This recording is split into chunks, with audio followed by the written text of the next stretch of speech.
Subscribe कीजिए हमारे YouTube channel नाते रजा को और बेल आइकन को प्रेस कीजिए जिससे आपको हर रोज न्यू वीडियो की नोटिफिकेशन।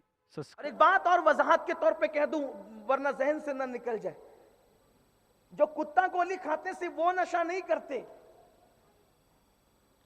जो खांसी का सिरप पीते हैं पूरी पूरी बोतलें से वो नशा नहीं करते, बल्कि हया के पर्दे में मजबूरन कह रहा हूं, कहना नहीं चाहता था लेकिन बात है कहूंगा ताकि अल्लाह किसी का भला कर दे। हाजी नमाजी लोग भी लाशऊरी तौर पे नशा कर रहे हैं, वो इस तरह से कि हर मर्द की तमन्ना होती है कि वो मर्दाना ताकत के एतबार से मजबूत हो, और उसमें जो दवाएं बनती है 90% दवाओं के अंदर नशीली चीजों की शमूलियत होती है। इसलिए कि मैं भी हकीमों का सोहबत याफ्ता उनकी जूती सीधी करने वाला हूं। 90% जो हकीम लोग दवाएं बनाते हैं, चाहे वो मुझे गाली दे रहे होंगे या बुरा माने, लेकिन मैं बात को खोल देना चाहता हूं। 10% दवाएं ऐसी होगी इमसाक की जिसमें नशावर चीजें ना हो। 90% में अफीम की मिलावट होती, अफीम मिला होता है। आप तो सोच रहे हैं कि आप कोई ताकतवर चीज खा रहे हैं, लेकिन लाशौरी तौर पर तुम नशे की आदी हो रहे हो। तुम तो कुत्ता गोली खाने वाले को नफरत की नजर से देख रहे हो, लेकिन तुम खुद भी तो नशे में हो। इसलिए अगर कोई ऐसी दवा लेते हैं तो उससे पहले आप अच्छी से तहकीक कर लें कि कहीं लाशौरी तौर पे आप भी तो नशे के लिए नहीं जा रहे हैं। और याद रखिएगा, अच्छी तरह याद रखिएगा, कोई दवा के तौर पे भी नशा करेगा तो उसके लिए वही अजाब है जो औरों के लिए अजाब है। इसलिए नशे को दवा के तौर पे भी इस्तेमाल करने की इजाजत नहीं है। तो मैं अर्ज ये कर रहा था कि अगर कोई नशा करता है क्या करें, समझाएं। पहला स्टेप समझाने का है, पहले उसको समझाएं। इंस्टॉलमेंट पे तबाह हो रहे हो, बर्बाद हो रहे हो, आखिरत तबाह हो रही है, नहीं मानता, सख्ती करें, धमकी दें, हम तेरे साथ नहीं रहेंगे, तुझे माशरे में रहने नहीं देंगे, सोशल बाइकाट करेंगे। सुधर जाए तो ठीक है, अगर नहीं सुधरे तीसरा स्टेप ये होगा हम उसका बाइकाट करें। ये मैं नहीं करूं, अल्लाह के रसूल ने फरमाया। हदीस सुन ले, बात मुकम्मल होती है। इस हदीस की रावी उम्मुल मोमिनीन सैयदा आयशा सिद्दीका है। देखो, ये सोशल बाइकाट शौक नहीं है, बल्कि सोशल बाइकाट की वजह से किसी को सुधारना मकसद है। वो हदीस सुने जो मैं पढ़ रहा हूं, क्योंकि हम हदीस के कुरान के पाबंद हैं। उम्मुल मोमिनीन ये रसूलुल्लाह की अज़वाज पाक में सबसे चहीती बीवी हैं। 1/3 दीन इनके जरिए से हमें मिला है। वो उम्मुल मोमिनीन सैयदा आयशा फरमाती हैं कि अल्लाह के रसूल अलैहिस्सलाम ने फरमाया, तवज्जो करें, आका क्या फरमा रहे, ध्यान से, इधर उधर ना देखे, बात ना करें, इस तरफ तवज्जो करें। ये एंड हो रही है, गुफ्तगू का खुलासा है। अल्लाह के रसूल अलैहिस्सलाम ने फरमाया, क्या नशा करने वाला अगर बीमार पड़े उसको देखने मत जाओ, अगर वो मर जाए उसके जनाजे में शिरकत न करो, अगर उसको भूख लगे, नशा करने वाले को भूख लगे, वो खाना मांगे, उसको खाना न खिलाओ। अब मेरे नबी का फरमान सुनो, क्यों नशे वाले को खाना नहीं दोगे? जब वो तड़पेगा, बेचैन होगा तो सुधरेगा, वरना खाना तुम्हारे पैसों से खाएगा, नशा अपने पैसे से करे। और नशा ही है जो चोरी पर, डकैती पर उकसाता है। नशा उम्मुल खबाइस है, इसको ये सारे जराइम की जड़ है। ज़िना इसी से बढ़ रहा है, कत्ल की वारदात इसी से बढ़ रही है, खुदकुशी की वारदात इसी से बढ़ रही है। यानी नशे पे कंट्रोल अगर हमने कर लिया तो हम अपने शहर को बहुत बड़े जराइम से पर रोक सकते हैं और कंट्रोल कर सकते हैं। तो उम्मुल मोमिनीन फरमाती, अल्लाह के रसूल ने फरमाया, जिसने नशा करने वाले को एक लुकमा खिलाया, एक लुकमा, अल्लाह के रसूल फरमा रहे, नशा करने वाले को जिसने एक लुकमा खिलाया, अल्लाह क़यामत के दिन उसके जिस्म पर सांप और बिच्छू मुसल्लत करेगा। नशा करने वाला कर्ज मांगने आए, कर्जा मत देना उसको, अल्लाह के रसूल फरमा रहे, ये तीसरा स्टेप है। लेकिन है, पहले समझाओ, फिर धमकी दो कि ऐसा करेंगे तेरे साथ, अगर नहीं मानता, आदी हो गया तो फिर ये करना है। क्या करना है? आका फरमाते हैं, नशा करने वाले को कर्ज मत दो, جو نشہ کرنے والے کو قرض دے گا گویا اس نے کسی مسلمان کو قتل کرنے پر مدد کی، یعنی کسی مسلمان کو قتل کرنے پہ مدد کرنے کا جو جرم ہے وہی نشہ کرنے والے کو قرض دینے کا جرم ہے۔ اس کو قرضہ نہیں دینا آپ نے، اگر اس کو کوئی حاجت ہو اس کی حاجت پوری نہ کرو۔ اللہ کے رسول علیہ السلام فرماتے ہیں جس نے نشہ کرنے والے کی حاجت پوری کی گویا اس نے اسلام کو ڈھانے میں مدد کی۔ اور پھر فرمایا جب نشہ کرنے والا تمہاری محفل میں آئے اور تمہیں پتا ہو کہ یہ نشہ کرتا ہے، اس کو بیٹھنے مت دو، اس کو عزت سے نہ بٹھاؤ، اس کے لیے جگہ مت کشادہ کرو، اس کو مت بیٹھنے دو، بلکہ یہاں تک فرمایا جو لوگ نشہ کرنے والوں کی صحبت میں دنیا میں بیٹھیں گے اللہ تبارک و تعالیٰ ان پر لعنت نازل فرمائے گا۔ ان کی صحبت میں بھی مت بیٹھو، نشہ کرنے والوں کے ساتھ مت بیٹھو، ساتھ مت اٹھو۔ لیکن یہ کون سی منزل ہے؟ یہ آخری منزل ہے۔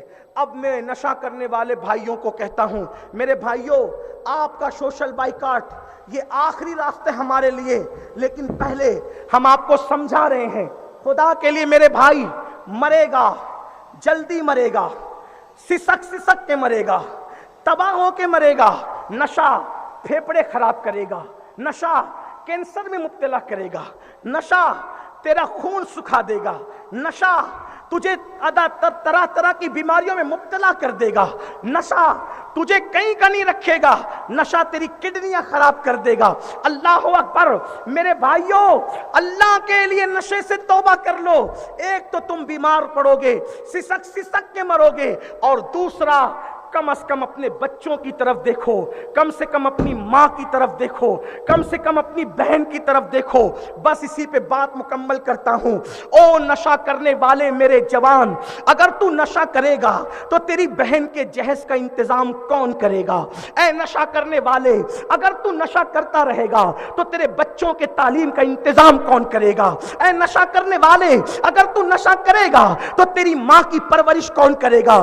کیا ہم نے اپنی آنکھوں سے اسی شہر کے اندر نہیں دیکھا کہ جو نوجوان نشے کی لت میں گرفتار ہو گئے نہ وہ کمانے کے قابل رہے نہ وہ کھلانے کے قابل رہے، وہ بوجھ بنتے چلے گئے، بوجھ اٹھانے کی بجائے بوجھ بنتے چلے گئے۔ او نشہ کرنے والے میرے نوجوان بھائی، ہو سکتا ہے جب تو کمائے گا نہیں تیرے ماں باپ کسی مسجد کے زینے پر بھیک مانگنے پہ مجبور ہو جائیں گے۔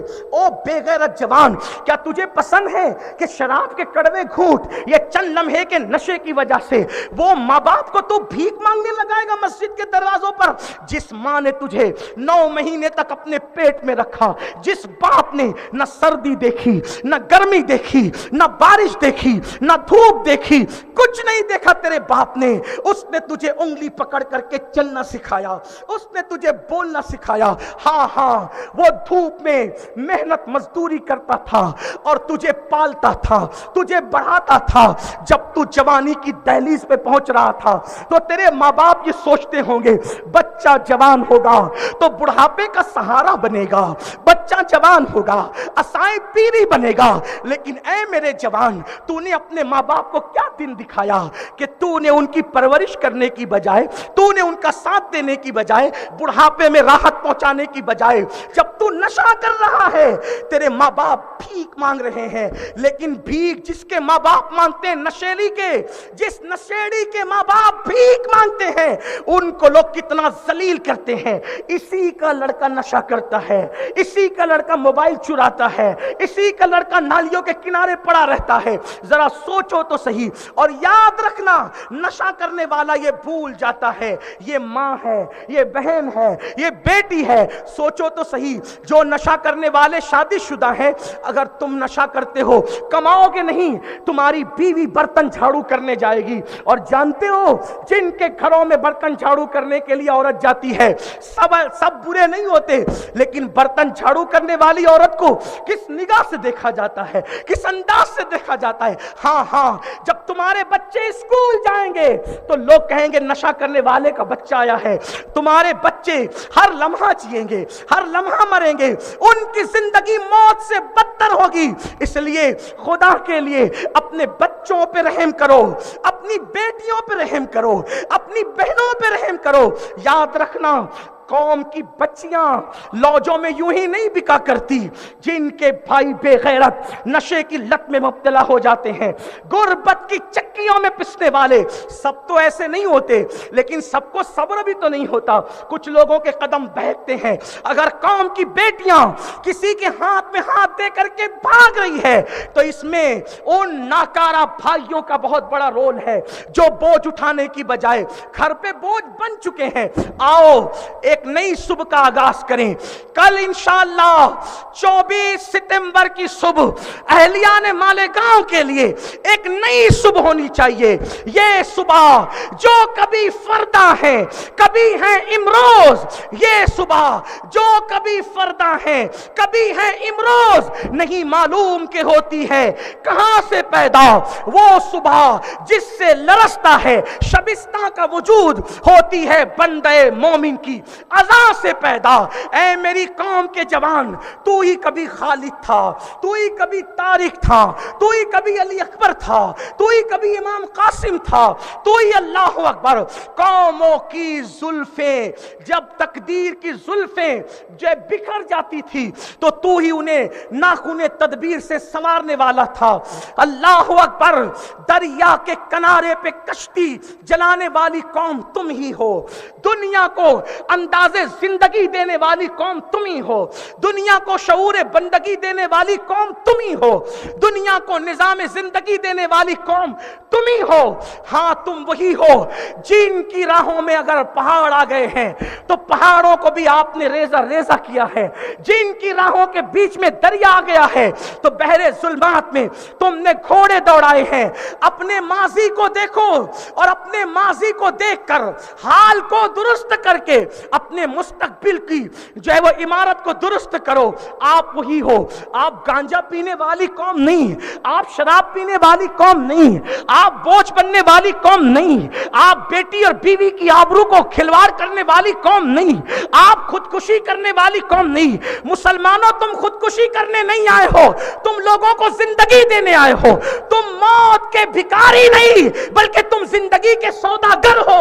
आओ एक नई सुबह का आगाज करें और एक दूसरे को सहारा दे। मैं कहता हूं, अगर कोई खुदकुशी करने के लिए जा रहा है, तो लोग मरने के बाद हमदर्दी करने की बजाय उससे लोग जीते जी हमदर्दी करें। किसी मुफक्किर ने कहा था, मरने के बाद तो सभी कांधा देते हैं, जिंदगी में किसी को कांधा दे दो ताकि वो खुदकुशी ना करे, ताकि वो तबाह ना हो, ताकि वो बर्बाद ना हो।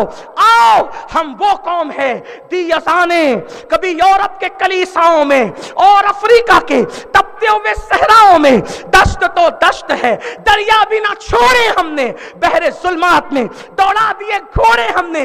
आओ अपने माजी को देखो, मुस्तकबिल को बेहतर करो। गाने नहीं सुनना, गंदी फिल्में नहीं देखना, औरतों पे पाप की नजर नहीं डालना। एक सच्चे मुसलमान कैसे से जिंदगी गुजारें। आप कहते हैं मौलाना टेंशन बहुत है। मैं कहता हूं, टेंशन का इलाज जितना खूबसूरत इस्लाम ने दिया है, उससे बेहतर किसी के पास नहीं है। कुरान कहता है, अला बिज़िक्रिल्लाहि तत्मइन्नुल कुलूब, आगाह हो जाओ, अल्लाह के जिक्र से दिलों को सुकून मिलता है। जब टेंशन हो जाए, वुजू कर लिया करो, अल्लाह का जिक्र किया करो, दुरूद शरीफ पढ़ा करो, सब टेंशन दूर हो जाएंगे।